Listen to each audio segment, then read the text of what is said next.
Il ne sera pas question d'une autonomie, encore moins d'une autodétermination. Ce sont les propos du Premier ministre de retour de N'Djamena. Cheikh Modibo Diarra a affirmé que le Tchad est déterminé à soutenir le Mali pour la reconquête des régions du Nord. Partenariat gouvernement-UNICEF au centre d'une rencontre ce matin entre les acteurs. L'UNICEF souhaite profiter de la présence de son directeur exécutif à Bamako pour revoir sa position et mieux appuyer le Mali dans la gestion de la crise humanitaire qu'il traverse. La journée mondiale du volontariat sera célébrée demain 5 décembre. Les actions des volontaires comptent, c'est le thème 2012, pour reconnaître et promouvoir le volontariat comme activité indispensable. Nous y consacrons un dossier. Mardi 4 décembre, Madame, Monsieur, bonsoir. Je vous souhaite la bienvenue dans cette édition. Suite et fin des activités du président de la République par intérim au Niger. Sur place, le professeur Diankouna Traoré a rencontré la communauté malienne avec nos compatriotes. Il a été question de la situation du pays et des actions en cours pour établir rapidement l'intégrité territoriale du Mali. Les Maliens vivant au Niger se disent opposés à toute forme de négociation avec les occupants du Nord.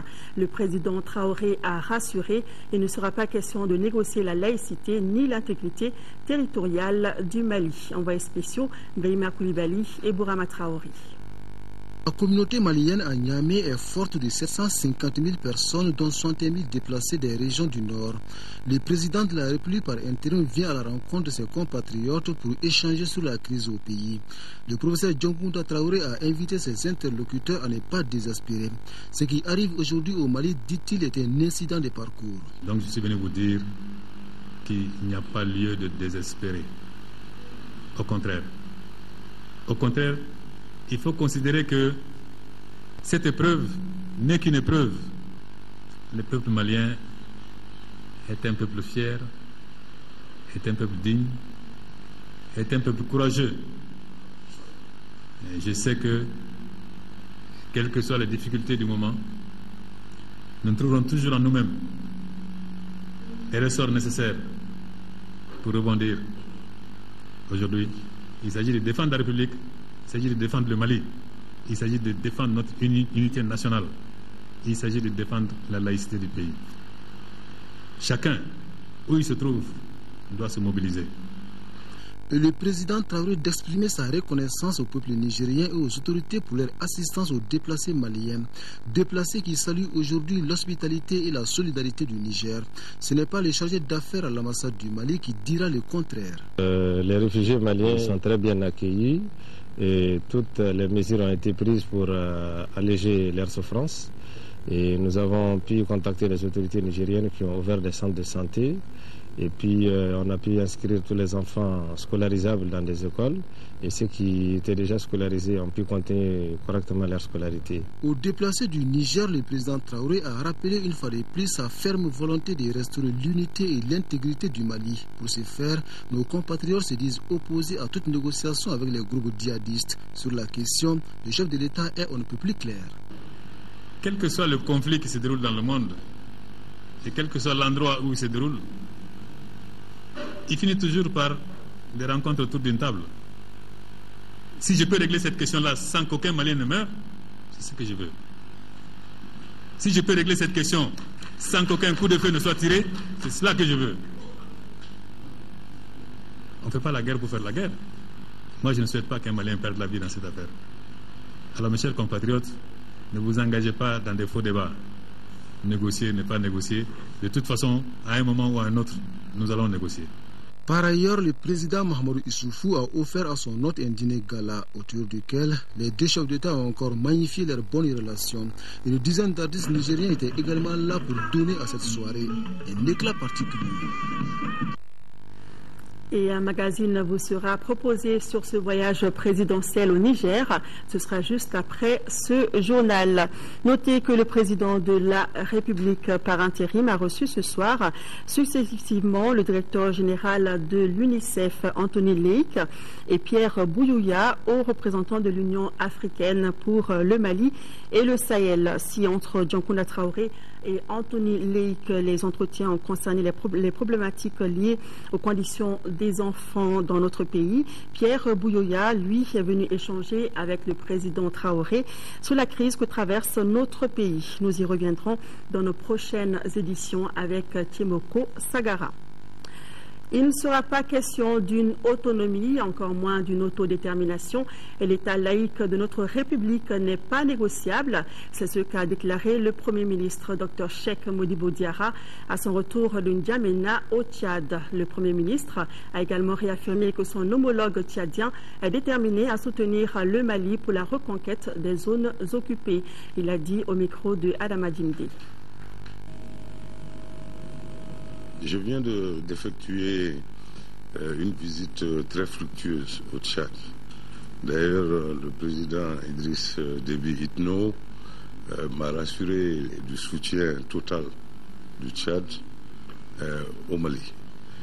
Et cette visite que j'ai faite au Tchad, en fait, rentre dans le contexte de la mobilisation de la communauté internationale autour du peuple malien et de son armée. Parce que nous avons besoin de l'aide de la communauté internationale autour de notre armée pour bouter hors de notre territoire les terroristes et les narcotrafiquants. Et d'ailleurs, je voudrais que tous ceux qui sont mes interlocuteurs m'entendent sans équivoque. Ma position n'a pas changé et ne changera pas. Personne dans le monde ne va négocier avec des terroristes. Il n'est pas question de le faire au Mali ici. Donc ceci étant dit, nous avons des compatriotes qui sont des rebelles, on les appelle, en sardine, ou quels qu'ils soient. Il faut qu'eux, ils comprennent une chose aussi. L'intégrité territoriale du Mali n'est pas négociable. Il ne sera pas question d'une autonomie ou d'une autodétermination sous quelque forme que ce soit. L'État laïque de notre République n'est pas négociable et ne le sera jamais. Et l'entièreté de la sécurisation du territoire sera assurée dans tous les cas par l'armée malienne et les forces de sécurité, pas d'autres milices, pas d'autres forces. Ça aussi, c'est non négociable.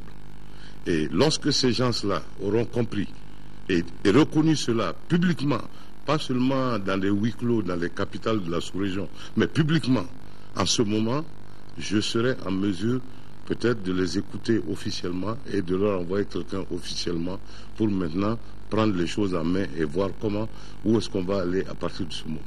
Donc sans équivoque, ils comprennent les choses non négociables et non qu'à l'annoncer publiquement et indépendamment.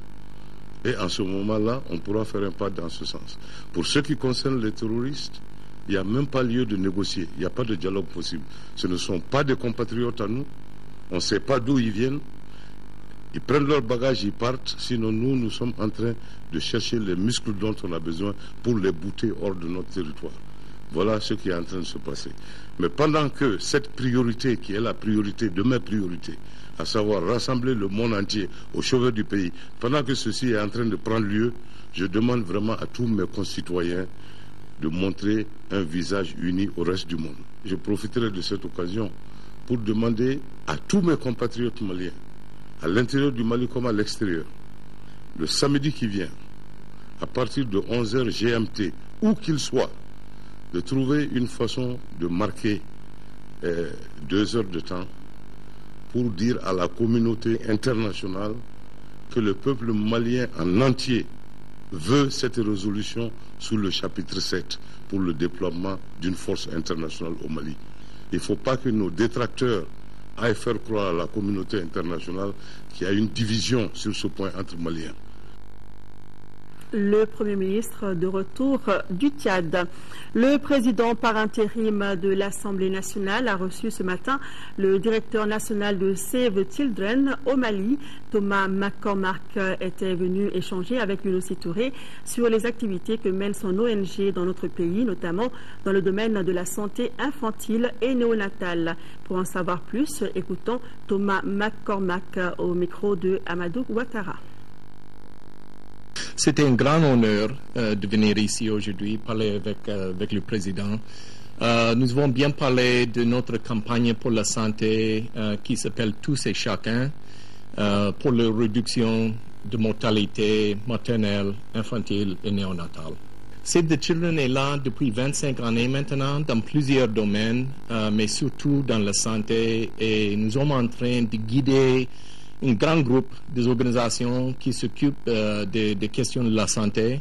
Alors, la campagne correspond bien à nos objectifs maintenant. Et nous sommes ensemble avec une trentaine d'organisations ici au Mali pour attaquer le problème de mortalité maternelle, infantile et néonatale. Nous sommes là aussi pour la sécurité alimentaire, la protection d'enfants. Nous avons un peu exprimé les besoins de travailler ensemble et nous avons demandé que l'Assemblée joue un rôle clé avec nous, avec les autres partenaires, de joindre dans nos efforts quelque chose un peu plus efficace et plus fort en grande famille avec le leadership du gouvernement malien. Save the Children et ses partenaires pour la campagne se présentent aujourd'hui. C'est de les encourager dans le Parlement d'un peu soutenir, aider l'effort contre la mortalité ici du pays avec leurs ressources, avec le personnel, avec les techniques nécessaires pour tout faire ensemble. Nous restons à l'hémicycle. Le bureau de l'Assemblée nationale, élargi aux présidents des groupes parlementaires, a rédigé une déclaration nationale ce matin. La déclaration est relative à la tenue des concertations nationales prévues du 11 au 13 décembre prochain. Pour cela, les parlementaires souhaitent une assise avec un ordre du jour accepté et partagé par toutes les forces vives de la nation. Une déclaration lue ici par Ouseni Amion-Guindo, 7e vice-président de l'Assemblée nationale. Il est au micro de Fatoumata Kone. L'Assemblée nationale, bien que n'étant pas officiellement saisie, suit attentivement et avec grand intérêt l'organisation des concertations nationales prévues pour les 11, 12 et 13 décembre prochains.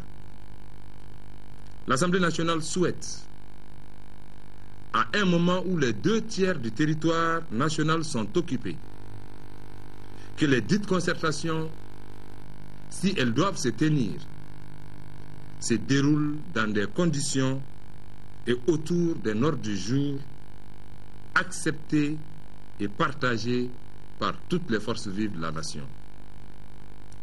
L'Assemblée nationale, au regard des énormes risques pesant sur la cohésion nationale et la crédibilité des autorités nationales devant la communauté internationale, rappelle que ces concertations doivent viser à renforcer les organes de la transition pour atteindre l'objectif essentiel autour duquel tous les fils du pays doivent s'accorder en ces moments extrêmement difficiles de la vie nationale, à savoir la libération des régions du Nord et le retour à l'ordre constitutionnel normal à travers l'organisation d'élections libres, démocratiques et transparentes.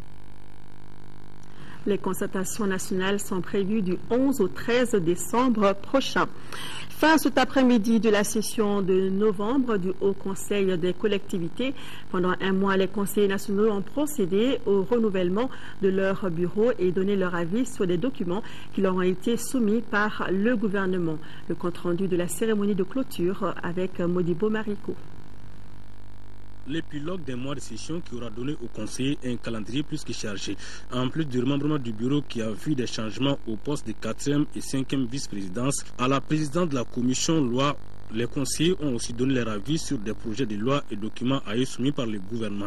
Ils ont aussi renforcé leurs capacités à travers un séminaire sur la situation sociopolitique et sécuritaire. Mais au moment où il y a l'amorce du dialogue entre notre pays et les insurgés à Ouagadougou, au Burkina Faso, les conseillers ont tenu à lancer un cri de cœur. Au bénéfice de nos collectivités meurtries dans leur chair et dans leur âme, nous fondons de grands espoirs sur le dialogue qui vient d'être engagé à Ouagadougou entre l'État malien et les représentants des mouvements armés maliens, attachés à la mère patrie, s'ils sont soucieux de la détresse de ceux-là qui les ont mis au monde et dont les souffrances et les humiliations dépassent tout entendement depuis le début de la crise. Une autre recette pour la sortie de crise, a ajouté le président, c'est celle de l'union sacrée à même de donner un terrain fertile aux initiatives en cours. Au Conseil des collectivités, on est prêt à aller aux concertations nationales.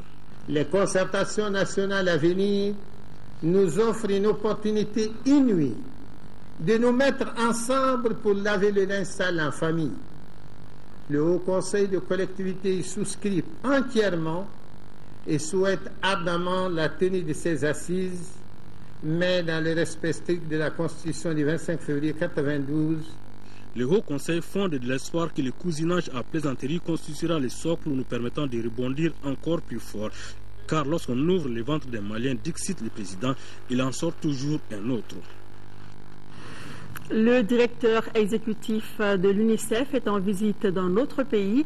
Il est venu s'enquérir des dispositions prises par le gouvernement dans la gestion de la crise humanitaire afin de pouvoir se repositionner pour mieux appuyer le Mali. La délégation de l'UNICEF a eu cet après-midi une séance de travail avec les ministres impliqués dans la gestion de la crise humanitaire. C'était au ministère de l'Action humanitaire, de la Solidarité et des personnes âgées, suivi par Nando Dambélé. Le monde entier a les projecteurs braqués sur le Mali à cause de la crise qui le secoue, ce qui a suscité la mobilisation de la communauté internationale aux côtés du gouvernement malien dans la gestion de cette crise humanitaire. L'UNICEF, qui intervient dans les domaines de la protection de l'enfant, de l'eau et de l'assainissement, veut se rassurer que ces actions sont en droite ligne des plans nationaux élaborés par le gouvernement. On a eu des réunions internes et puis bien sûr la partie très importante c'est de rencontrer notre premier partenaire, le gouvernement. Et aujourd'hui, justement, nous avons eu la chance de rencontrer beaucoup de partenaires sectoriels sous le leadership du ministère de l'Action humanitaire. Le directeur exécutif de l'UNICEF s'est dit ravi d'apprendre et surtout d'écouter les autorités maliennes sur la gestion de la crise humanitaire et sur la partie du développement à long terme, les deux points allant toujours de pair. Ceci est d'autant plus vrai que quand un problème est ignoré, il est difficile de le résoudre. Au total, 450 000 personnes, dont 122 172 à l'interne, 208 562 réfugiés à l'étranger et 100 000 dans les 3 régions du Nord, sont contraintes au déplacement. Parmi elles, environ 30 000 enfants. Globalement, l'action humanitaire étant une action transversale qui touche tous les départements, comme vous l'avez vu, donc c'était une occasion pour nous de leur expliquer exactement la situation dans laquelle nous trouvons et quelle est la réponse que le gouvernement a pu apporter jusqu'à aujourd'hui par rapport à la crise dans laquelle nous vivons. Et aussi les amener à nous aider dans le plaidoyer tant à leur propre niveau par rapport à leurs programmes normaux, comme ils vous l'ont dit, qu'ils vont continuer à développer, mais également à mobiliser des ressources supplémentaires par rapport aux besoins qui se posent dans les régions du Nord, que ce soit au niveau des déplacés, que ce soit au niveau des réfugiés. À l'issue de leur séance de travail, les deux parties s'estiment satisfaites. Ouverture ce matin à Bamako d'un symposium national sur les droits de l'homme. Les participants devront évaluer les stratégies de promotion et de protection des droits de l'homme dans un contexte de crise.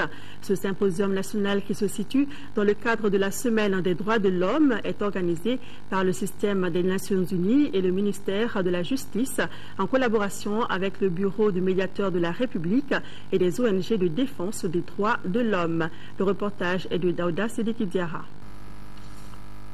Événement novateur, ce symposium se tient dans un contexte préoccupant pour notre pays car la crise du Nord ayant eu un impact dramatique sur la situation des droits de l'homme. Je me réjouis particulièrement du thème que vous avez choisi pour ce symposium, à savoir l'effectivité du droit à la participation dans un contexte de crise. Le droit à la participation est un droit humain fondamental.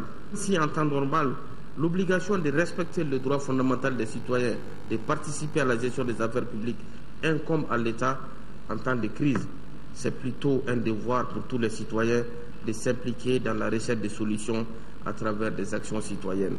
Aujourd'hui, plus que jamais, tous les fils du pays, sans discrimination de race, de sexe, d'ethnie, de religion, doivent apporter leur pierre à la défense de l'intégrité territoriale. Le présent symposium rentre dans le cadre des activités de la Semaine des droits de l'homme et s'étend sur 2 jours.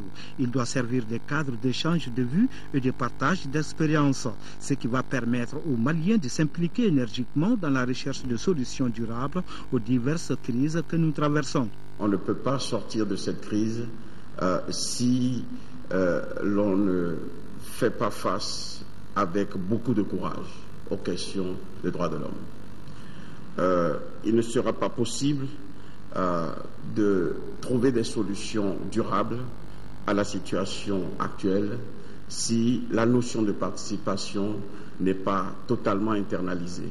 Plusieurs communications seront faites au cours des différents travaux de ce symposium. Entre autres, la participation des jeunes et des femmes au processus de médiation en cours et de prise de décision, les engagements ainsi que les obligations des États en matière des droits de l'homme. Toujours ce matin, ouverture de l'atelier national d'évaluation du programme FIDA, Fonds international de développement agricole. 3 thèmes clés ont été discutés, à savoir l'adoption d'une nouvelle stratégie, l'amélioration et le pilotage stratégique, ainsi que le suivi de la collaboration entre le FIDA et les principaux partenaires du Mali. La cérémonie d'ouverture était présidée par Yaranga Koulibaly, ministre de l'Agriculture. Le reportage est de Mahamadou Dombia.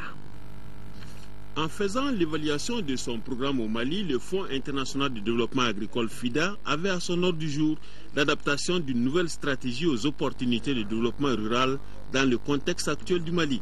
Comment améliorer le pilotage stratégique et le suivi du programme FIDA? Quelles priorités faut-il adopter en matière de collaboration entre le FIDA et les principaux partenaires du Mali? Ces thèmes font suite à un constat, à savoir le Mali depuis 30 ans détient l'un des portefeuilles les plus importants financé par le FIDA en Afrique de l'Ouest et du Centre. Depuis 1982, le FIDA a financé 12 projets pour un montant total de près de 500 millions de dollars, dont 40% en provenance du FIDA. La contribution de l'État malien correspond à 80 millions de dollars et celle de cofinancement à 220 millions. Notamment de la Banque mondiale, de la Commission européenne, de la Banque ouest-africaine de développement et de la Belgique. À ce jour, le portefeuille du FIDA comprend 5 projets qui opèrent dans la bande sahélo-saharienne, zone de grande vulnérabilité climatique et de forte insécurité alimentaire. Le FIDA a consenti à notre pays à des conditions très avantageuses, de près d'un montant total de 474 millions de dollars US, soit environ 241 milliards de francs CFA à la date du 28 novembre 2012. En plus de prêts, le FIDA a accordé des dons à caractère régional dont le montant pour le Mali s'élève à plus de 6 millions de dollars, soit 3 milliards de francs CFA. À l'issue de cet atelier national d'évaluation, une déclaration finale a été adoptée par l'ensemble des participants. Elle vise essentiellement à impliquer le service de la dette dans le suivi et évaluation de la dette, la responsabilisation des collectivités locales pour la passation des marchés publics et le renforcement des ONG, entre autres. La communauté internationale célèbre demain, 5 décembre, la journée internationale des volontaires. Cette journée instituée en 1985 par l'Organisation des Nations Unies est l'occasion de réfléchir et de se concerter autour du volontariat. Cette édition 2012 est placée sous le signe « Les actions des volontaires comptent ». Au Mali, selon le ministre de la Jeunesse et des Sports, ce thème se justifie à plus d'un titre. Il a d'ailleurs tenu à cette occasion à faire passer un message. Écoutons Amel Yafouné Mahalmadan au micro de Abdraman Maïga. Le thème de la journée de cette année, les actions des volontaires comptent, est assez illustratif. Les actions des volontaires comptent car chaque jour, à travers le monde, dans tous les domaines, ils agissent et apportent des changements concrets. Au Mali, leurs actions pour le développement agricole, pour l'accès à la santé, à l'éducation, à la lutte contre le VIH-Sida, entre autres, sont notables dans le cadre de l'atteinte des objectifs du millénaire pour le développement et dans le cadre du processus de développement de notre pays. C'est l'occasion de les féliciter pour le travail accompli. Dans le contexte de crise de cette année, les volontaires peuvent relayer les messages de paix, de solidarité et d'union que le gouvernement et les partenaires s'attelleront à faire passer. Les actions des volontaires comptent car elles permettent de satisfaire les besoins quotidiens de nos communautés de base. Je les exhorte à rester les initiateurs d'un changement positif et durable. La création du Centre national de promotion du volontariat est la manifestation de la volonté politique d'inscrire le volontariat au cœur des actions de développement et la reconnaissance du rôle important des volontaires. L'esprit de collaboration entre les structures maliennes et internationales est encourageant. Il doit être à l'amont d'une harmonisation des actions et d'une coopération réussie. Nous devons poursuivre les efforts pour le déploiement des futurs contingents de volontaires maliens. Les activités commémoratives de la Journée internationale des volontaires nous permettront de nous rapprocher davantage et de consolider l'idée que nous formons une seule et grande famille. Le ministre de la Jeunesse et des Sports. Et dans la même lancée, nous ouvrons notre dossier consacré justement à cette journée internationale du volontariat. Un programme sur le volontariat a été lancé l'année dernière par les autorités maliennes. Une année après, l'on constate que les résultats sont satisfaisants. Plus de 70 structures des régions de Caille, Sikasso et Koulikoro bénéficient de l'appui des volontaires dans plusieurs domaines comme la santé ou encore l'éducation. Les candidatures de 2013 constituent une base de données pour promouvoir le volontariat et satisfaire les besoins cruciaux des citoyens en la matière. C'est un dossier de Agali Ag Agissa. Participer au développement socio-économique des populations sans contrepartie, c'est en substance l'idée du volontariat. La célébration le 5 décembre de chaque année de la Journée internationale des volontaires est une reconnaissance par les autorités publiques du bien fondé des activités menées dans le cadre du volontariat. Le volontaire national est une personne physique qui en fait s'adonne à une mission d'intérêt public au profit d'une collectivité, au profit de l'État, pour une durée déterminée et à titre exclusif. Les différentes formes déjà enregistrées dans notre pays ont engendré la réglementation du volontariat à travers la création d'une structure nationale chargée du projet et le lancement d'un premier programme en 2011. Aujourd'hui, les actions en cours sur le terrain prouvent à suffisance l'opportunité de la création du Centre national de promotion du volontariat. Outre l'expérience professionnelle acquise par les volontaires dans divers domaines, ils ont apporté leur pierre à l'édification nationale. Au niveau donc des différents secteurs d'activité de nos volontaires, vous avez à peu près 7000 femmes assistées en accouchement pour le domaine de la santé. Vous avez à peu près 3000 femmes appuyées dans le domaine des activités génératrices de revenus. Actuellement, le volontariat est bien connu dans la région de Caille. Sur les 5 cercles sur lesquels on évolue, dans l'ensemble, ça va. Nous avons actuellement 28 volontaires qui sont en service dans ces 5 cercles. On intervient dans beaucoup de domaines pratiquement. Il y a la santé, il y a l'éducation, il y a l'agriculture. La première préoccupation, c'est de voir comment renouveler les différents contrats. Et d'ailleurs, on est en négociation avec les structures d'accueil et les volontaires. Du côté des communautés bénéficiaires, la satisfaction est d'autant plus grande qu'elle souhaite une pérennisation de l'initiative et l'amélioration des conditions d'accueil des volontaires. Nous demandons vivement aux autorités de tout mettre en œuvre pour que de telles initiatives soient accompagnées, soient pérennisées et surtout aux collectivités de bien accueillir ces gens-là. C'est pourquoi, malgré la situation difficile que vit le pays, des idées ne manqueront pas pour promouvoir le volontariat au Mali. Actuellement, le Centre national de promotion du volontariat est en train de réfléchir pour 2013, dans le contexte de la crise, sur comment rendre utile les volontaires nationaux, rendre utile le potentiel dont dispose le Centre national de promotion du volontariat. Nous avons un potentiel de 20 000 candidatures au volontariat dans la base de données, tout profil confondu, mobilisable à tout moment. Notons que la journée internationale des volontaires sera marquée par diverses activités dans les 3 régions où interviennent les volontaires et dans le district de Bamako. Nous en savons plus sur le volontariat. La journée sera célébrée demain. À la veille de ce jour, en 5e région, le 4e camp national des volontaires de la Croix-Rouge malienne a ouvert ses portes à Dougou-Wolonfila dans le cercle de Bla. Les jeunes volontaires venus des régions du pays et du district de Bamako vont échanger leurs expériences et renforcer leurs capacités durant une semaine. Foussini Samaki. Donné pour soulager les souffrances des plus vulnérables. C'est avec ces tons que 250 jeunes volontaires de la Croix-Rouge malienne venus de toutes les régions et du district de Bamako vont échanger leur expérience sur les principes et les valeurs de la Croix-Rouge d'une part, et d'autre part sur les concepts et les normes de la Croix-Rouge. L'objectif essentiel, c'est de développer l'esprit de volontariat et d'amener les volontaires à échanger leurs expériences dans le domaine de l'assistance et de l'urgence et surtout de l'appui aux personnes vulnérables. Le thème de cette année, c'est volontariat, instrument de paix, parce que les volontaires sont des agents de changement de comportement. La Croix-Rouge a pour mission d'assister les couches les plus vulnérables sans discrétion aucune. C'est ça notre mission. C'est là le sens de notre action en tant que volontaires engagés pour les causes humanitaires. Les autorités locales apprécient l'implication des volontaires dans l'amélioration des conditions socio-sanitaires des populations. Je voudrais profiter de ce cadre pour réaffirmer l'engagement soutenu des autorités administratives. Nous serons toujours à vos côtés pour la réalisation non seulement de vos programmes de développement, mais aussi dans la mise en œuvre de vos activités d'urgence.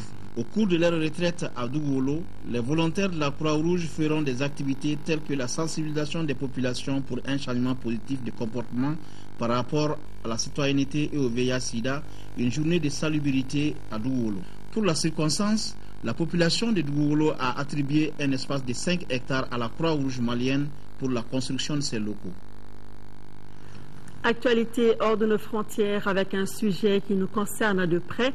Il s'agit du coup d'envoi à Abidjan, en Côte d'Ivoire, des opérations d'enrôlement des Maliens au RAVEC.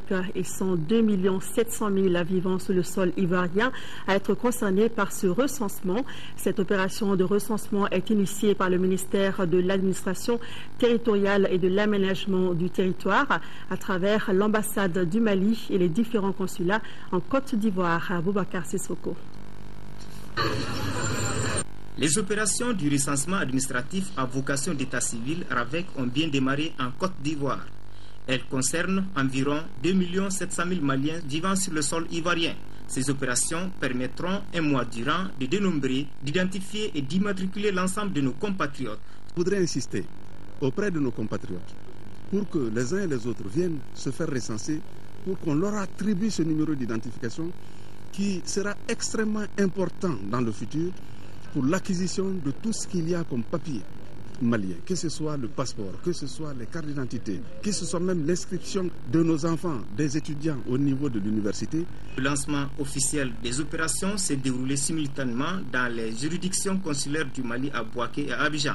À cet effet, plusieurs équipes sillonneront l'ensemble du territoire de la Côte d'Ivoire pour enrôler les Maliens au RAVEC, cela pendant un mois. Il faudrait que tous les enfants qui sont nés ici et qui ont d'autres actes de naissance, qui viennent les faire transcrire au niveau du registre d'état civil des différents consulats, pour qu'ils soient acceptés au niveau du recensement administratif à vocation d'état civil. Les équipes vont se rendre justement dans les plus petits villages ivoiriens pour recenser tout ce que nous avons comme compatriotes à ces différents niveaux. Le lancement du recensement administratif à vocation d'état civil a été précédé par la formation des agents et recenseurs des juridictions consulaires de Bouaké et d'Abidjan. Maliens de Côte d'Ivoire, vous pouvez donc vous faire recenser à l'ambassade et dans les consulats. Retour à Bamako, vous le savez, l'Union nationale des syndicats des transporteurs routiers du Mali observe une grève de 48 heures depuis hier. Conséquence de cette grève, le transport est paralysé. Notre équipe de reportage en a fait le constat en ville. À l'origine de cette grève, la non-satisfaction des points de revendication des transporteurs, au nombre desquels les tracasseries routières, l'application du poids total à la charge en lieu et place de la charge à l'essieu, et cela en conformité avec les principes et règles de l'UEMOA. Mohamed Diarra. Véritables opérations n'ont pas bougé. Le transport routier est paralysé depuis 48 heures maintenant. La circulation à Bamako est quasi déserte. Les usagers sont tout simplement agacés. Je vais à Magnambo. Je suis venu, ça me fait 1h30 minutes. Je ne vais pas rejoindre chez moi. Où? À Fassokano. Ah, oh. Vous partez à pied? Inch'Allah. Parce qu'il n'y a pas de soutrenement. La circulation est fluide, une atmosphère qu'on rencontre rarement à Bamako. Nous avons sillonné quelques points d'arrêt des soutrenements. Des voies qui d'ordinaire sont pénibles à emprunter. Il s'agit de la promenade des Angevins, le Dabanani derrière l'ORTM et l'avenue de l'OIA. Comment est la circulation? Bon, c'est fluide. Oui, c'est fluide. Cette grève-là? Oh non, parce qu'il y a d'autres qui sont pénalisés. À l'origine de cette grève, la non-satisfaction des revendications des transporteurs. Leur doléance se résume en 7 points. Les plus urgentes sont les tracasseries routières, la mise en application du poids total à la charge en lieu et place de la charge à l'essieu. Au niveau de la sous-région, si ce n'est le Mali, il n'y a pas d'autres pays qui appliquent cette pratique vis-à-vis des gros porteurs. Bon. Le pèse à l'essier, il faut d'abord former des gens pour le chargement. Par exemple, un essier faisait les 13 tonnes 700 et quelques, si je ne m'abuse pas. Bon, maintenant, si ils chargent comme ça, et à la pèse maintenant, ils vont trouver que sur un essier, il y a 14 tonnes, ils vont prendre le monsieur qui est en surcharge. Demandons à ce qu'on réduise un peu les postes de contrôle pour les faire remplacer par les postes de sécurité. Les transporteurs veulent mettre fin aussi à ce qu'ils appellent la concurrence déloyale de certaines multinationales et des tricycles. Certaines compagnies ne sont pas concernées par la grève. C'est le cas des taxis qui rallient l'hôpital Gabriel Touré à celui du Point G. On est de cœur avec les grévistes et nous sommes tous des transporteurs. Mais en ce qui nous concerne, nous sommes uniquement dans un cadre purement social. Les responsables des transporteurs se félicitent tout de même du respect du mot d'ordre par les transporteurs. Au niveau de cette structure de transport, par exemple, les bagages sont stockés. Le personnel est en chômage technique de quelques jours. L'économie, franchement, est mal à les pertes de ces jours sans travail peuvent aller de 30 000 à 40 000 francs par jour. Mais nous cherchons seulement la satisfaction de nos revendications. Après donc 48 heures de grève observées par les négociations entreprises pour le moment, les conséquences de ces 2 jours de grève ont été non seulement ressenties par les usagers, mais aussi par les transporteurs qui ont vu leurs recettes diminuer. Sur le côté positif, beaucoup de gens ont été contraints de pratiquer le sport complet qu'est la marche et on a enregistré moins d'accidents de la circulation. Et oui, c'était dur pour les usagers de la capitale, espérant que demain, tout rentrera dans l'ordre. Fin dimanche dernier, des journées de rencontre des élus du Nord sur la situation politico-sécuritaire et institutionnelle du Mali. La rencontre a été l'occasion donc de faire des recommandations, notamment le renforcement du processus de la décentralisation et la prise en compte des élus comme acteurs centraux dans la gestion de la crise et la libération des territoires occupés. Le reportage est de Adama Kodjo. Les 2 jours d'échange ont permis aux élus du Nord d'échanger sur la situation politico-sécuritaire et institutionnelle du Mali. Il s'agissait pour les élus d'harmoniser les points de vue afin d'apporter leur contribution pour une sortie de crise au Mali. À l'issue des travaux, les participants ont fait des recommandations et adopté une déclaration.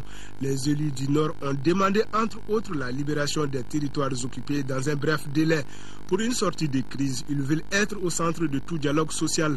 Dans leur déclaration, le collectif soutient l'idée d'organisation d'élections après la libération des zones sous occupation. Les élus se sont affirmés, les élus ont dit leur vision, ont dit leur compréhension, ont dit leurs préoccupations, donc ils ont apporté la préoccupation de leur population. Nos populations sont dans une situation désastreuse et désespérée. Libérez-les, c'est le moment. Ce n'est pas dans un mois, ce n'est pas dans 2 mois, ce n'est encore moins dans un an. Pour la stabilité sociale dans les régions du Nord, les élus entendent jouer pleinement leur rôle. C'est pourquoi ils ont passé au peigne fin les différents accords de paix signés, la notion de décentralisation, l'intégration régionale. Les élus doivent être au centre de ce qui doit se faire au nom de leur population. Aucune médiation ne doit se faire sans les élus du Nord du Mali. Les travaux ont pris fin par la lecture de 2 motions de remerciement aux partenaires, à savoir la Fondation Frédéric Ebert et le Programme des Nations Unies pour le développement.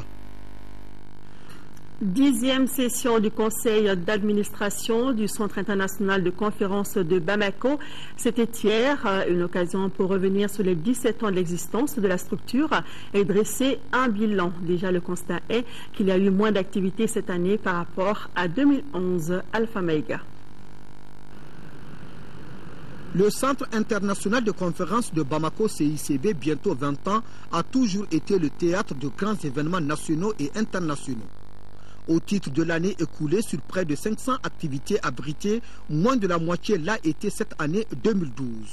Et c'est pratiquement dans ce contexte difficile que les administrateurs se sont retrouvés pour la 10e session de leur conseil d'administration. Cette crise sociopolitique et économique a engendré une chute drastique de nos recettes et a paralysé toutes nos ambitions. À cela s'ajoute la réduction de la contribution de l'État à hauteur de 64,5%.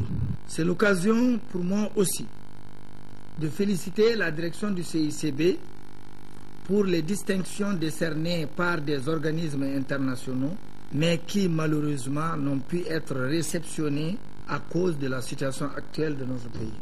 Je salue aussi la direction qui, malgré la crise que traverse notre pays, a atteint des résultats satisfaisants.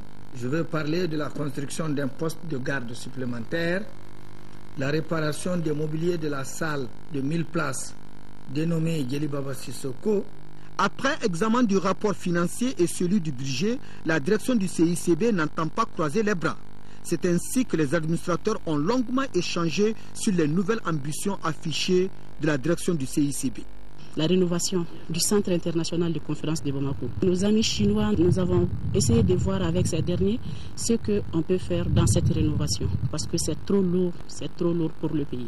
Ceci dénote que le CICB restera la vitrine du Mali en matière d'organisation d'activités phares. Un mot de sport dans ce journal, le championnat national de Ligue 1. Hier, au compte de la deuxième journée, le stade malien de Bamako a confirmé sa suprématie sur le Nianan de Koulikoro, battu 3-0. En seconde heure, l'ASB est sortie victorieuse 2-0 du duel face à l'AS Bakaridian de Baroueli. Le résumé des deux matchs, c'est avec Siragato Sissé. Pour son premier match de la saison à domicile, le stade malien de Bamako n'a pas manqué le rendez-vous. La victime s'appelle le Niana de Koulikoro. Pourtant, le technicien français du stade malien, Jeannin Pascal, a opéré 3 changements par rapport au 11 de départ victorieux 1-0 à Ségou en ouverture contre l'AS Bakaridian de Baroueli. Bien en place tactiquement et physiquement, le stade malien de Bamako débloque le compteur dès la 4e minute. Ousmana Sissé reprend du plat du pied un centre d'Oumar Koni. Pour l'instant, c'est le but le plus rapide de cette saison 2012-2013. Le Niana, absent dans les duels, concède un second but à la 44e minute. Encore sur le côté droit de la défense koulikoroise, maillon faible de l'équipe, Souleymane Dembélé déborde et trouve Abdoulaye Koulibaly, 2-0. L'avancement du stade malien de Bamako venait de marquer son premier but de sa carrière chez les A. De retour de la pause, le Niana de Koulikoro est carbonisé. 58e minute, Abdoulaye Koulibaly d'une frappe croisée bat le portier Babia Sibi pour le 3-0. Un doublé historique pour le jeune attaquant des Blancs dès son baptême du feu. C'est une satisfaction puisque c'est le premier match. On essaie de pouvoir travailler, on vient d'intégrer le groupe. On fera l'effort d'être au niveau top pour satisfaire nos supporters, pour satisfaire le stade malien de Bamako. Le stade malien de Bamako gagne facilement et se met en confiance. ASB et AS Bakaridian de Baroueli, ces deux équipes battues le week-end écoulé, sont dans l'obligation de changer de fusil d'épaule. Dans cette opposition, la palme de la réussite revient à l'ASB. 27e minute, Daouda Fane d'une merveille de frappe et Mamadou Diallo, 90e minute, ont donné un coup de poignard à l'AS Bakaridian de Baroueli, 2-0, score final. Terminant 4e du dernier exercice, l'AS Bakaridian traîne cette fois les pieds en ce début de compétition. Et notez qu'après le lancement samedi dernier de l'opération Soutenons les Aigles, la Commission nationale ad hoc commence à recevoir les premières contributions. À la date du 4 décembre, elle a reçu 1 million de francs CFA du Conseil malien des transporteurs, 3,5 millions de francs CFA de Magueiso, un consultant financier. Voilà des exemples à suivre. Et puis cette triste nouvelle, l'Assemblée nationale est en deuil. L'honorable Makan Sissoko, député élu de Diema, n'est plus. Élu à Diema n'est plus. Il a été Arraché à l'affection de tous ce mardi 4 décembre à l'âge de 58 ans, les cérémonies funéraires auront lieu demain, mercredi 5 décembre, à partir de 9h à Diema. En cette douloureuse circonstance, le président par intérim de l'Assemblée nationale, au nom de la représentation nationale, présente à la famille éplorée ses condoléances les plus attristées. Paix à son âme. Ainsi s'achève ce journal. Merci de l'avoir suivi. Tout à l'heure, à suivre le 150e numéro de Subantique avec Ibrahima Traoré et toute son équipe. Demain, 10h-13h, Aïssata Ibrahim Maïga. Je vous retrouve le soir. Merci à vous de rester de cœur et d'action avec nos compatriotes des régions du Nord vivant sous occupation. Merci de ne pas les oublier. Bonsoir.